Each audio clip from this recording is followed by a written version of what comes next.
For many players, Palindrome and next to that, Fatebringer are the best hand cannons in the game, and I get often asked, why do I use Waking Vigil over Palindrome? My simple answer is consistency. This feels like one of the most consistent hand cannons in the game, despite looking like its stats are mediocre on face value. Oh my lord, I got all of those?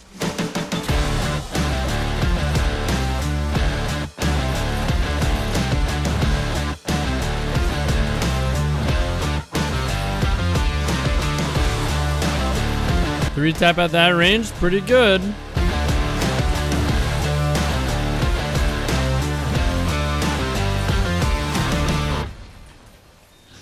I just hit that through a wall.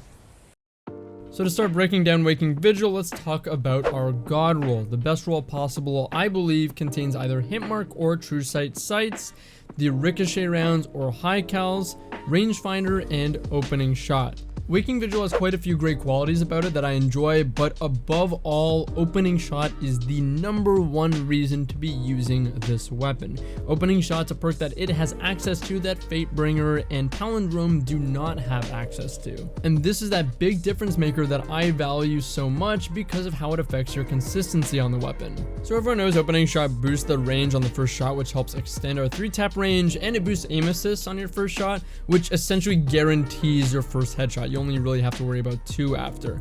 The most valuable thing about opening shot to me though, and what makes it worth using, is that it boosts your accuracy on that first shot, which doesn't matter as much for the first shot because the first shot typically has high accuracy, but to try and explain this really simply, it does affect the following shots. Because that first shot had higher accuracy and less bloom, it leads to the shots that follow it to also have less bloom or higher accuracy. This means less RNG and more likelihood that your bullets will go completely straight, which matters at range and matters for how often aim assist is going to kick in and let you get headshots or bend the bullets towards the head. And that all matters for overall consistency. I value this so much because there are so many layers of RNG in gunfights already, especially with flinch and the high cals getting so popular in the meta.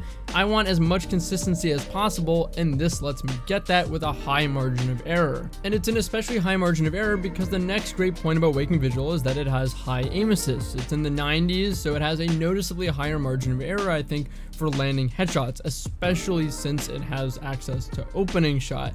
Accuracy and aim assist work together in that the higher accuracy you have, the more likely your bullets are to be aim assisted, which this already had a great degree of error already. So when you're in gunfights, even late gunfight, you're gonna get consistent headshots and 3 taps because of that high aim assist combined with opening shot. And a nice little touch with this is that you only need 1 hand cannon mod to take Waking Vigil to 100 aim assist, maxing out on its consistency and potential without using all of your helmet mod slots and 2 hand cannon targeting mods. Otherwise, Waking Vigil's got a high recoil direction, almost entirely vertical at 98, which is great. Again, higher consistency for 3 taps, less potential variance or RNG, again, especially with flinch, so I like that. It's got 67 handling with our roll, so that's higher than average, so it's a little bit more responsive, which I also appreciate. And the weapon model is something I enjoy. It's narrow and non-intrusive, so you get a really clear sight when shooting. To mention some of the weaknesses of this weapon now though, range is one for many. It's got 32.33 meters of optimal range.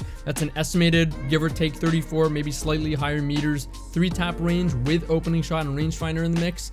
So I still think that's good enough to be competitive, but some players will mention that it's still noticeable versus Palindrome and other high range hand cannons. Rangefinder is a necessity on this weapon. I don't think slide shot's active enough or good enough because of its mediocre range stat. You need those boosts. Stability wise, that's another kind of bad point about this. 53 stability is lower than average. I think the high recoil might feel jarring for some. I don't mind it because it's vertical, but some might not like it. I think ricochet rounds, that boost is going to be necessary for controller player stability. For MNK though, you can probably go for high cals. And maybe the biggest downside of this weapon is the weapon roll. You need a perfect roll of this weapon. The stats aren't good enough. You need the best in slot nearly for every option so that you can use it viably. And without it, I'm gonna have to say it loses that viability. And of course, you can't target farm a perfect roll of this than you can for Fatebringer and Palindrome. So while this could be competitive, that's probably why a lot of people don't use it. So to sum things up here, this weapon I think trades a bit of potential ceiling for higher consistency, so a higher floor. It gives you easier and more consistent 3 taps or headshot damage in exchange for some range, so that trades 4 meters of range versus Palindrome for headshot consistency, and it trades 1 meter of range versus Dire for 14 recoil direction. I've heard that this weapon's apparently better and more noticeable in terms of that consistency boost with controller rather than M&K, and I believe that because M&K already gets inherently 20% higher accuracy, so that could be the case.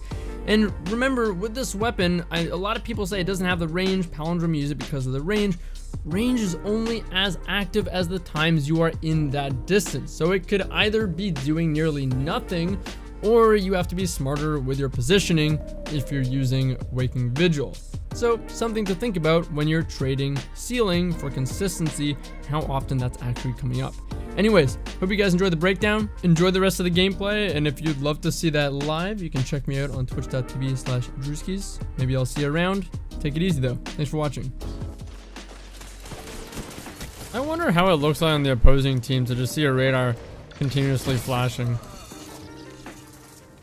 I'm just gone.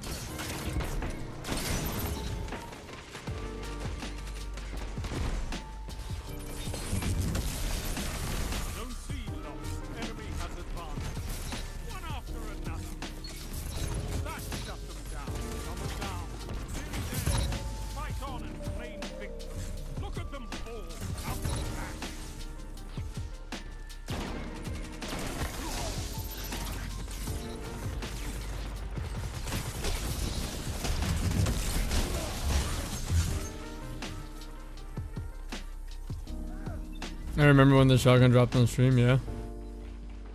Yep, this is the gameplay. Yeah, it is stuck.